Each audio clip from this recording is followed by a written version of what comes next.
ఏమి కావాలి అనుకున్నాడు. అందుకనే కంఠమునందే ఆ గరళాన్ని దాచుకున్నాడు. గరళం అంటే విషం.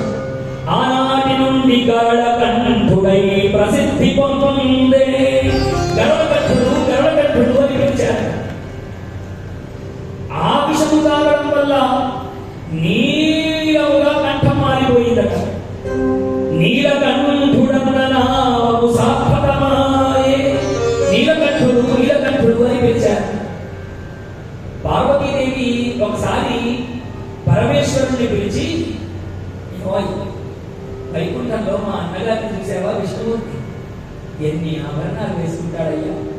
ఆ తల మీద ఎవరి పింఛంతో కూడిన వజ్రములు కలిగినటువంటి ఆ కిరీటం, ఆ భుజకీర్తులు, ఆ కేయూరములు, ఆ వక్షస్థలం మీద అద్భుతమైనటువంటి ఆ ఆభరణాలు, ఆ కౌస్తుభమని ఎన్ని ఆభరణాలు నువ్వు ఒక్కనాడు ఒక్క ఆభరణం వేసుకోవేంటయ్యా.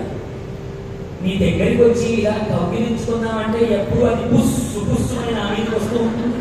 ఆ పాములను వేసుకుంటావేంటయ్యా. ఒక్కనాడైనా నీవు ఆభరణం వేసుకుంటే చూడాలని ఉంది ఈశ్వర అని పార్వతీదేవి కోరిందట. ఇప్పుడు పార్వతీదేవి కోరిక నెరవేర్చడానికి కానున్నట్టుగా పార్వతీదేవిని చూపిస్తున్నాడట ఈశ్వరుడు.